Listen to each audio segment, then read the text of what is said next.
ശ്ലോമോ ത്രിയേക ദൈവത്തിന് സ്തുതി. തിരുവചന അടിസ്ഥാനത്തിൽ ഒരു ക്രിസ്ത്യാനിയുടെ ബേസിക്കായിട്ടുള്ളതായ ഗുണങ്ങൾ എന്തൊക്കെയാണ്, അഥവാ ആരാണ് യഥാർത്ഥ ക്രിസ്ത്യാനി എന്നുള്ളതാണ് എൻ്റെ ഇന്നത്തെ വിഷയം. Who is true Christian? ഈ വിഷയത്തെക്കുറിച്ച് പറയുന്നതിന് മുമ്പ് എൻ്റെ അനുഭവത്തിൽ കണ്ടതും മനസ്സിലാക്കിയതുമായ ചില ചിന്തകൾ മുന്നമേ നിങ്ങളോട് ഷെയർ ചെയ്തുകൊണ്ട് വിഷയത്തിലേക്ക് വരുവാനായിട്ട് ഞാൻ ആഗ്രഹിക്കുകയാണ്. അതിലേക്ക് ഞാൻ എടുത്തിരിക്കുന്ന ഒരു ചെറിയ കഥയാണ്.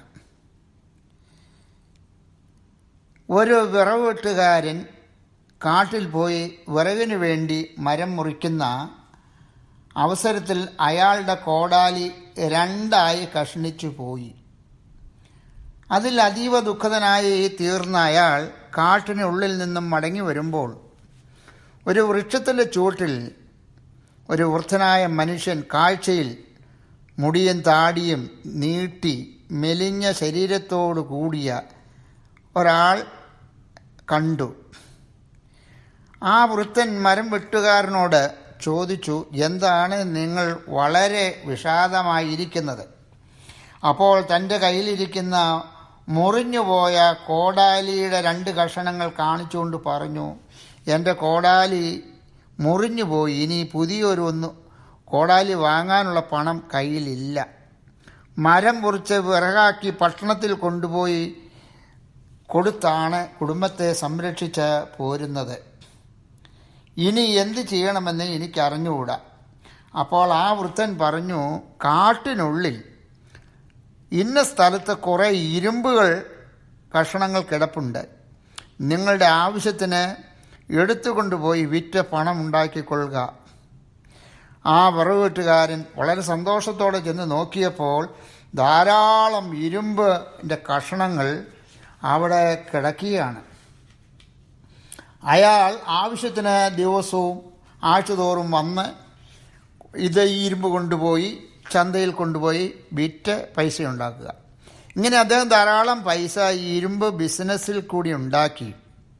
പക്ഷേ കുറേ കഴിഞ്ഞപ്പോൾ ഇരുമ്പ് തീർന്നുപോയി. അദ്ദേഹം ഉണ്ടാക്കിയ പൈസയൊക്കെ വളരെ ധാരാളിത്തത്തിൽ ആർഭാട ജീവിതത്തിൽ ആ പൈസയും തീർന്നുപോയി. വീണ്ടും വളരെ നിരാശനായിട്ട് ഈ വനത്തിലൂടെ വൃദ്ധനെ നോക്കി നടക്കുമ്പോൾ വീണ്ടും ആ വൃദ്ധൻ പഴയ മരത്തിൻ്റെ ചൂട്ടിൽ ഇരിക്കുന്നു. മരം വെട്ടുകാരനായിരുന്ന, അല്ലെങ്കിൽ ഇപ്പോഴത്തെ നമ്മുടെ ഇരുമ്പ് കച്ചവടക്കാരൻ എന്ന് വേണമെങ്കിൽ പറയാം. അദ്ദേഹം ചെന്ന് ആ വൃദ്ധനോട് സങ്കടം പറഞ്ഞു. വൃദ്ധൻ ഒന്ന് മന്ദഹസിച്ചുകൊണ്ട് പറഞ്ഞു, കാടിൻ്റെ ഇന്ന സ്ഥലത്ത് സ്വർണം കൊണ്ട് കുറേ നിക്ഷേപമുണ്ട്, കുറേ നിധി ഇരിപ്പുണ്ട്. അത് എടുത്ത് ധൂർത്തനായി ജീവിക്കാതെ നല്ലൊരു വ്യക്തിയായി ബുദ്ധിപൂർവ്വം ജീവിക്കുക എന്ന് ഉപദേശിച്ചു. അയാൾ അത് സമ്മതിച്ചു. ദിവസവും സ്വർണത്തിൻ്റെ നിധി എടുത്തുകൊണ്ടുപോയി അദ്ദേഹം ബിസിനസ് തുടങ്ങാൻ ആരംഭിച്ചു. അയാളുടെ ജീവിത ചുറ്റുപാടുകളൊക്കെ വിപുലപ്പെടുത്തി. ചുരുക്കി പറഞ്ഞാൽ വിദൂരമല്ലാത്ത ഭാവിയിൽ അദ്ദേഹം ഒരു വലിയ സ്വർണ്ണ കച്ചവടക്കാരനായിട്ട് മാറി. അതനുസരിച്ച് ആ വ്യക്തിയുടെ ആഡംബര ജീവിതം കൂടിയതല്ലാതെ മറ്റൊന്നും സംഭവിച്ചില്ല. കാരണം വെറുതെ കിട്ടുന്ന പണം കയ്യിൽ വരുമ്പോൾ സ്വാഭാവികമായി മനുഷ്യർ ആഡംബര ജീവിതത്തിലേക്ക് വഴുതി വീഴും. അത് സാധാരണയാണ്. ആയതുകൊണ്ടാണ് ആ വൃദ്ധൻ പറഞ്ഞത്, ബുദ്ധിപൂർവം ധാരാളിത്യമില്ലാതെ ആഡംബരമില്ലാതെ നിങ്ങൾ ജീവിക്കണം. പക്ഷെ അതെല്ലാം മറന്നുപോയി. സമർത്ഥമായിട്ട് സ്വർണവും പൈസയും കയ്യിലേക്ക് വന്നപ്പോൾ അദ്ദേഹം അതെല്ലാം മറന്നുപോയി, പഴയ കാലങ്ങൾ മറന്നുപോയി. എന്നാൽ അമിതമായ ആർഭാട ജീവിതം കൊണ്ട് വീണ്ടും അയാൾ ദരിദ്രനായി തീർന്നു. അവിടെ സ്വർണവും തീർന്നുപോയി. കാട്ടിൽ കൂടി വൃദ്ധനെ നോക്കി വീണ്ടും നടക്കുകയാണ്. അപ്പോഴും ആ മനുഷ്യൻ കുറെ കൂടി വൃദ്ധനായി ആ മരച്ചൂട്ടിൽ ഇരുന്ന് കണ്ണുമടച്ച് മേളിലേക്ക് നോക്കിക്കൊണ്ട് അദ്ദേഹം പ്രാർത്ഥിച്ചുകൊണ്ടിരിക്കുകയാണ്. മരം വെട്ടുകാരൻ അല്ലെങ്കിൽ ഈ സ്വർണ്ണ വ്യാപാരി എന്ന് ഇപ്പോൾ അറിയപ്പെടുന്ന വ്യക്തി അടുത്ത് ചെന്ന് നിലവിളിച്ച് സങ്കടത്തോട് കരഞ്ഞു പറഞ്ഞു, ഇങ്ങനെയൊക്കെ സംഭവിച്ചു പോയി, അങ്ങ് ഉപദേശിച്ചത് കേട്ടില്ല, ക്ഷമിക്കണം, ഇനി എങ്ങനെയാണ് ജീവിക്കുന്നത് എന്ന് ചോദിച്ചു. വീണ്ടും വൃദ്ധൻ നന്നായി ചിരിച്ചുകൊണ്ട് പറഞ്ഞു, കാട്ടിൽ ഇന്ന സ്ഥലത്ത് ധാരാളം ഡയമണ്ട് ഉണ്ട്, വളരെ വിശേഷപ്പെട്ടതും വില കൂടിയതുമായ ഡയമണ്ടാണ്, നിങ്ങളുടെ ആവശ്യം പോലെ എടുത്തുകൊള്ളുക എന്ന് പറഞ്ഞു. അപ്പോൾ മരം വെട്ടുകാരൻ ആ വൃദ്ധനോട് തിരിച്ചു ചോദിക്കുകയാണ്, ഇത്രമാത്രം ഇരുമ്പും സ്വർണവും ഡയമണ്ടും നിധികളും നിക്ഷേപവുമുള്ള ഈ വനത്തിൽ അങ്ങ് ഇതൊന്നും വേണ്ട എന്ന് വെച്ച് ഒരു ഭിക്ഷക്കാരനെ പോലെ ഒരു കുടില് പോലും ഇല്ലാതെ ഈ മരച്ചൂട്ടിൽ ജീവിക്കുന്നത് എന്തിനാണ്? എന്താണ് ഇതിൻ്റെ ഉദ്ദേശം? ഇതൊക്കെ അങ്ങേക്ക് എടുത്തുകൂടെ? സുഖമായി ജീവിച്ചുകൂടെ എന്നൊക്കെ ചോദിച്ചു. ആ ചോദ്യത്തിനെല്ലാം ഉത്തരമായിട്ട് വൃദ്ധൻ നല്ല ഒരു പുഞ്ചിരിയോടുകൂടി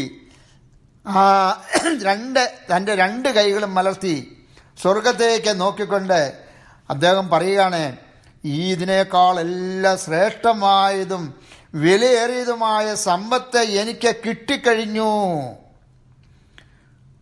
അപ്പോൾ ഈ ഭൂമിയിൽ ഞാനും നിങ്ങളും കാണുന്ന സ്വർണമോ ഡയമണ്ടോ നിധിയോ പണമോ അല്ല വലുത്, അതിനേക്കാൾ ഏറ്റവും ശ്രേഷ്ഠമായത് സ്വർഗത്തിലിരിക്കുന്ന പിതാവിൻ്റെ സന്നിധിയിൽ നിന്ന് ലഭിക്കുന്ന അനുഗ്രഹമാണ്, ആ നിത്യജീവനെ അവകാശമാക്കുക എന്നുള്ളതാണ്. അതാണ് ആ വൃദ്ധൻ പറഞ്ഞു കൊടുത്തത്. ഞാൻ ഈ കഥ പറയുവാൻ കാരണം, ഇന്ന് എൻ്റെ വിഷയത്തിൻ്റെ ഒരു റോ മോഡൽ ആയി നിങ്ങളുടെ ഹൃദയത്തിൽ ഈ വൃദ്ധൻ ഉണ്ടായിരിക്കട്ടെ. ഒരു കാലത്ത് ക്രൈസ്തവ സഭയുടെ ചുക്കാൻ പിടിച്ചിരുന്ന യൂറോപ്പിലെ ധാരാളം മനോഹരമായ ആഡംബര ചുംബികളായി പണിതുയർത്തിയ ദേവാലയങ്ങൾ മുഴുവനും ഇന്ന് ക്ലബ്ബുകൾ, മറ്റ് ഷാപ്പുകൾ, മുസ്ലിം പള്ളികൾ, ബിസിനസ് സെൻ്ററുകൾ എന്നു വേണ്ട ഇങ്ങനെ ആർഭാടത്തിനു വേണ്ടി ഡാൻസ് ക്ലബ്ബുകളെല്ലാമായി മാറ്റിക്കഴിഞ്ഞു.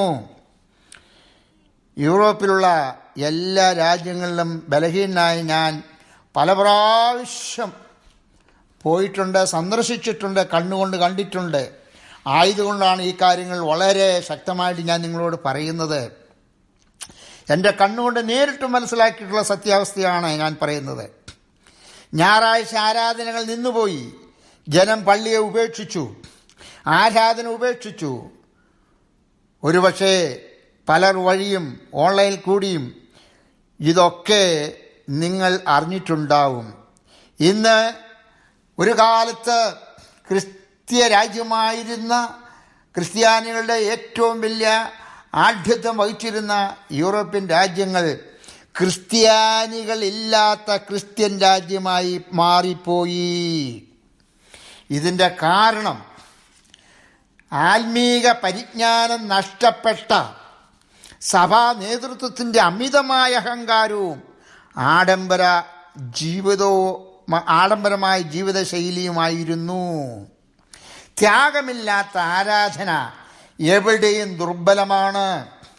ദൈവത്തിൻ്റെ സ്വന്തം നാടെന്ന് വിശേഷിപ്പിക്കുന്ന നമ്മുടെ കേരളത്തിലെ ക്രൈസ്തവ സമൂഹത്തിൻ്റെ അടിവേരെ മുറിഞ്ഞുകൊണ്ടിരിക്കുന്ന രഹസ്യം, ആ സത്യം, ആ അടിവേര് മുറിഞ്ഞുകൊണ്ടിരിക്കുന്നു എന്ന ആ സത്യം ഓരോ സഭയിലെ അംഗങ്ങളും മനസ്സിലാക്കുന്നത് നല്ലതാണ്. എത്ര പേർക്ക് ഇത് മനസ്സിലായിട്ടുണ്ട് എന്ന് എനിക്കറിഞ്ഞുകൂടാ. പക്ഷേ എനിക്ക് വ്യക്തമായി അറിയാം, ഓരോ സഭയും അധപ്പതിച്ചുകൊണ്ടിരിക്കുകയാണ്. എവിടെ നോക്കിയാലും ദേവാലയങ്ങളും കുരിശുമൂടുകളും പ്രാർത്ഥനാ ഹാളുകളും കൺവെൻഷൻ പന്തലുകളും ധ്യാന കേന്ദ്രങ്ങളും മാത്രമേ ഉള്ളൂ. ആവശ്യത്തിലേറെ മേൽപ്പട്ടക്കാരും പട്ടക്കാരും സന്യാസ സമൂഹവും പ്രേക്ഷിത വേലക്കാരും പാസ്റ്റർമാരും ഇത്രമാത്രം ആത്മീക പ്രേക്ഷിതരും അതുപോലെ ആരാധനകളും കൂട്ടായ്മകളും ഉള്ള ഒരു സ്ഥലം ആകാശത്തിന് കീഴിൽ വേറെ എങ്ങും ഞാൻ കണ്ടിട്ടില്ല. ഓരോ ദിവസവും കേരളത്തിൻ്റെ ഓരോ ഭാഗങ്ങളിലും എത്രയെത്ര മാനസാന്തര പ്രസംഗങ്ങളാണ് നടക്കുന്നത്. കോവിഡ് കാരണം അല്പം കുറവാണ് ഈ വർഷം. ഇത്രമാത്രം ആത്മീക പ്രബുദ്ധരും വചന ശുശ്രൂഷകളും ആരാധനകൾ കൊണ്ട് നിറഞ്ഞു നിൽക്കുന്ന കേരളത്തിലെ ക്രൈസ്തവർ ഒന്നടങ്കം മറ്റു വിജാതീയരെക്കാൾ ധാർമ്മികമായി അധപ്പതിച്ചുകൊണ്ടിരിക്കുന്നു. ഇതൊരു പ്രത്യേക സഭയെക്കുറിച്ചല്ല ഞാൻ പറയുന്നത്, ക്രിസ്ത്യാനികൾ ഉൾക്കൊള്ളുന്ന സർവ്വസഭകളെക്കുറിച്ചുമാണ് ഞാൻ പറയുന്നത്. ഈ സഭകളിൽ ആത്മീയതയുടെ സ്ഥാനത്ത് ഇന്ന് മുഴുവനും ബിസിനസ് ആറ്റിറ്റ്യൂഡാണ് ഉള്ളത്.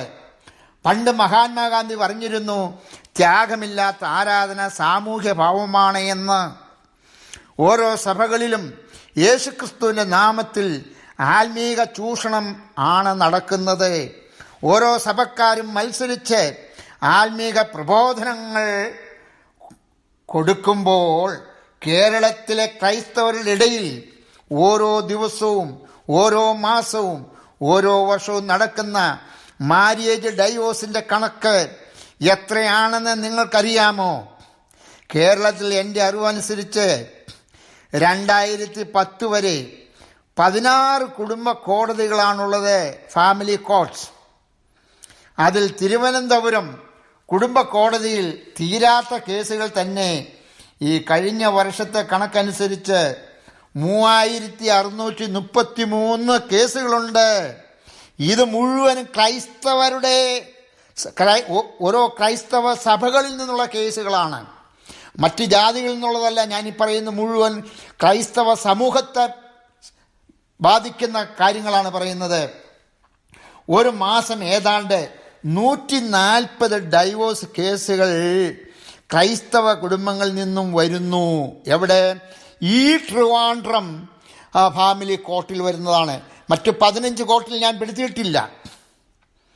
പ്രിയമുള്ളവരെ, ഇപ്രകാരം മറ്റു 15 ഫാമിലി കോർട്ടിലെ കണക്കുകൾ നോക്കിയാൽ എത്രയായിരം ഡൈവോഴ്സാണ് നടക്കുന്നത് എന്ന് നിങ്ങൾക്കറിയാമോ?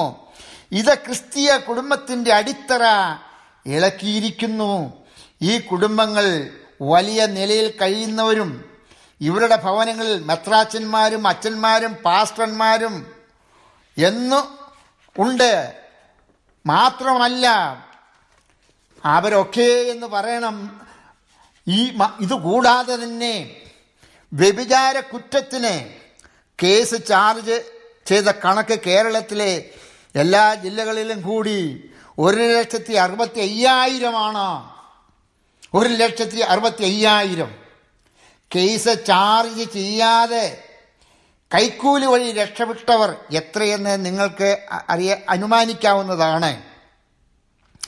മാമോദീസായുടെ വെള്ളം തലയിൽ വീണ ശുദ്ധ ക്രിസ്ത്യാനികളാണ് ഇവർ. മാത്രമല്ല, ഇവർ ഉന്നത ഉദ്യോഗസ്ഥരും ഹൈലി എഡ്യൂക്കേറ്റഡും ആത്മീക പ്രബോധനത്തിൻ്റെ ചുക്കാൻ പിടിക്കുന്നവരുമാണ്.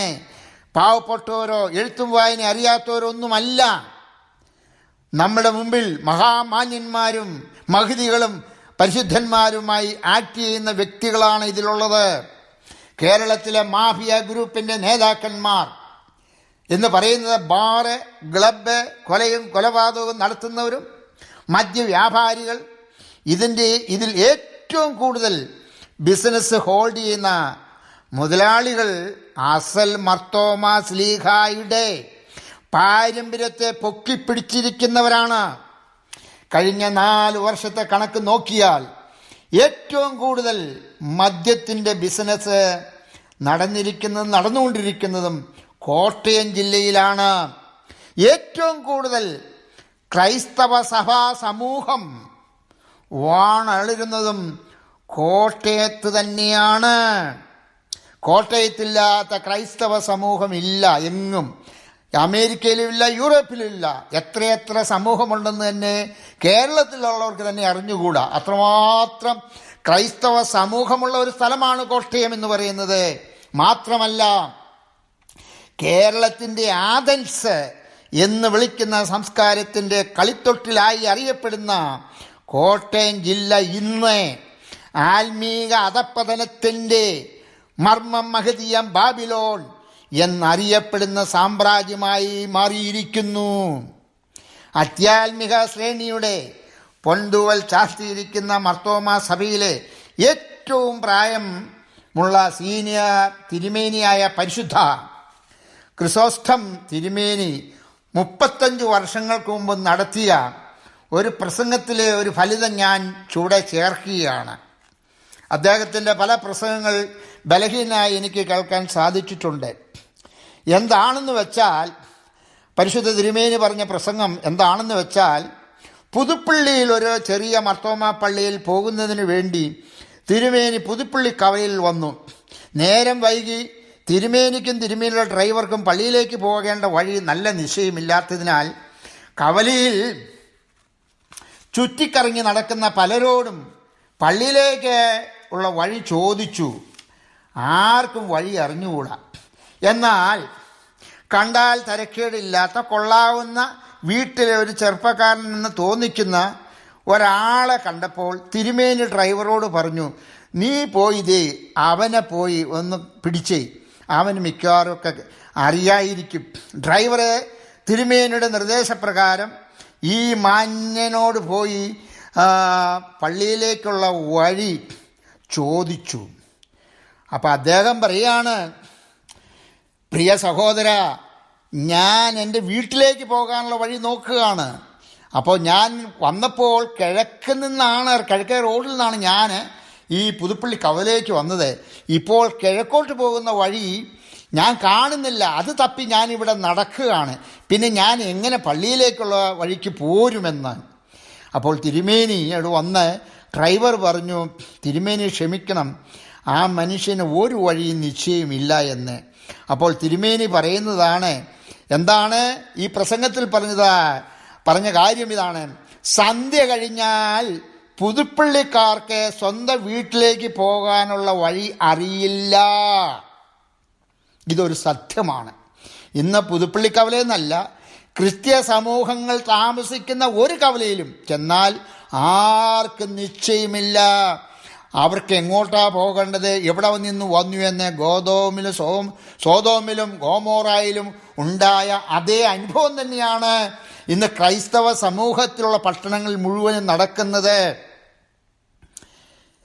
ഇത് 35 വർഷം മുമ്പ് തിരുമേനി പ്രസംഗിച്ച പ്രസംഗം. അത് എത്ര നാൾ മുമ്പ് നടന്നതെന്ന് എനിക്ക് ഓർമ്മയില്ല. ഇപ്പം തിരുമേനി വളരെ പ്രായാധിക്യത്തിൽ ബെഡിലാണ്. ചോദിച്ചാലും തിരുമേനിക്ക് ഓർമ്മയുണ്ടെന്ന് എനിക്ക് അറിഞ്ഞുകൂടാ. എന്നാൽ ഇന്നത്തെ സ്ഥിതി എന്തായിരിക്കുമെന്ന് ഓർത്തു നോക്കുക.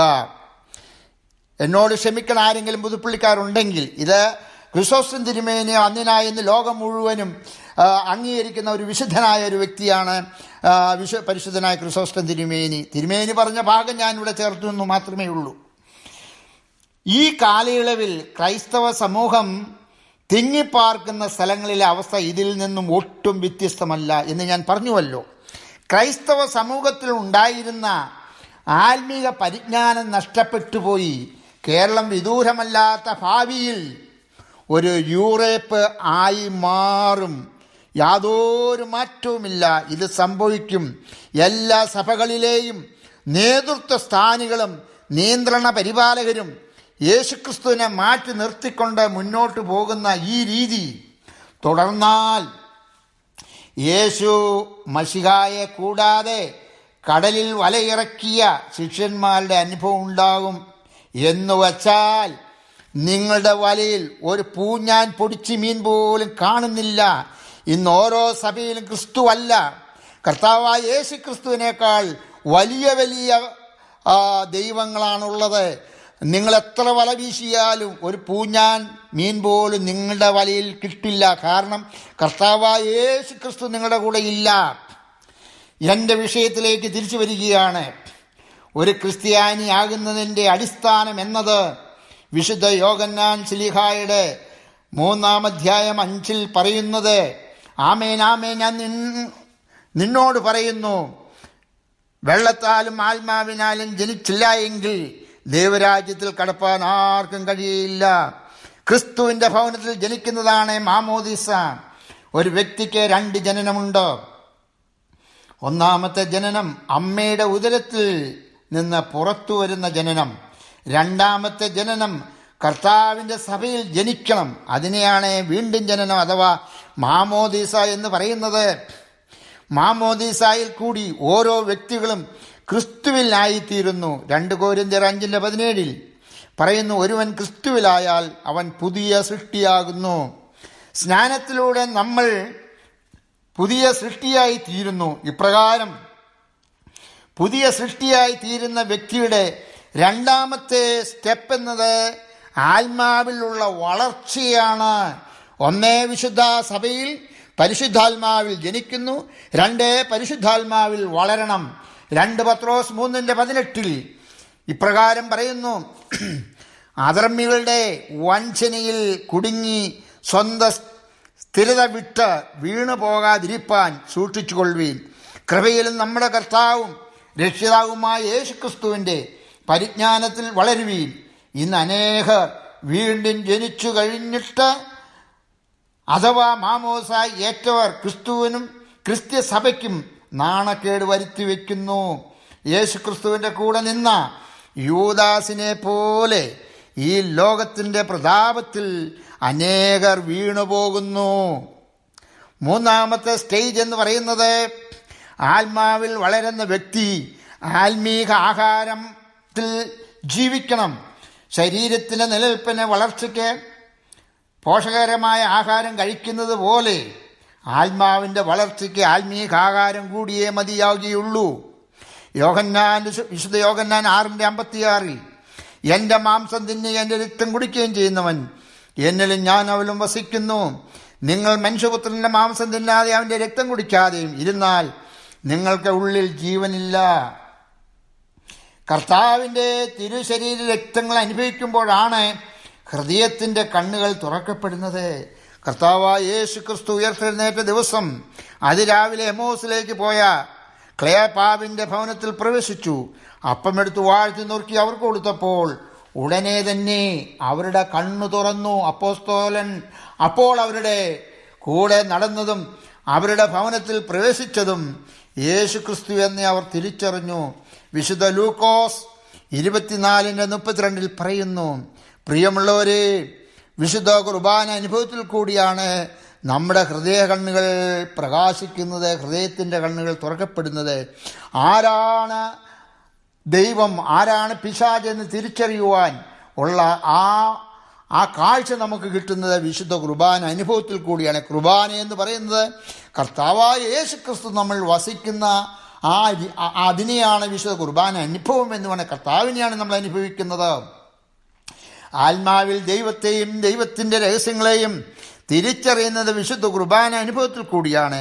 വിശുദ്ധിയോടും വെടിപ്പോടും യോഗ്യമായ രീതിയിൽ അനുഭവിക്കണം. ക്രിസ്തുവിൽ വസിക്കുന്നവർ മറ്റുള്ള മുമ്പിൽ പ്രകാശിക്കുന്നവരും പ്രകാശത്തെ പകരുന്നവരുമായിരിക്കണം. അതാണ് 4ാമത്തെ പടി. വിശുദ്ധ കുർബാന അനുഭവിക്കുന്നവൻ പ്രകാശിക്കണം. എലിമിനേഷൻ, അതാണ് 4ാമത്തെ പടി എന്ന് ഞാൻ പറഞ്ഞല്ലോ.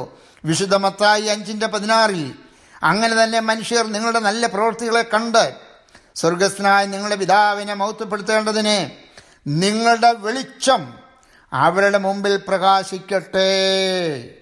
വിശുദ്ധ പൗലോസ് ലീഗ തൻ്റെ ശിഷ്യനായ തീമോത്തിയോസിന് ഉപദേശിക്കുന്നത് 1 തീമോത്തിയോസ് 6:17-18 ഈ ലോകത്തിലെ ധനവാന്മാരോട് ഉന്നതഭാവം കൂടാതെ ഇരിപ്പാനും നിശ്ചയമില്ലാത്ത ധനത്തിലല്ല നമുക്ക് സകലവും ധാരാളമായി അനുഭവിപ്പാൻ തരുന്ന ദൈവത്തിൽ ആശവെപ്പാനും നന്മ ചെയ്യുവാനും സൽപ്രവൃത്തികളിൽ സമ്പന്നരായി ദാനശീലരും ഔദാര്യമുള്ളവരുമായി സാക്ഷാലുള്ള ജീവനെ അവകാശമാക്കേണ്ടതിന് അവർ ഭാവിയിലേക്ക് നല്ലൊരു നിക്ഷേപം അടിസ്ഥാനമാക്കിക്കൊള്ളട്ടെ.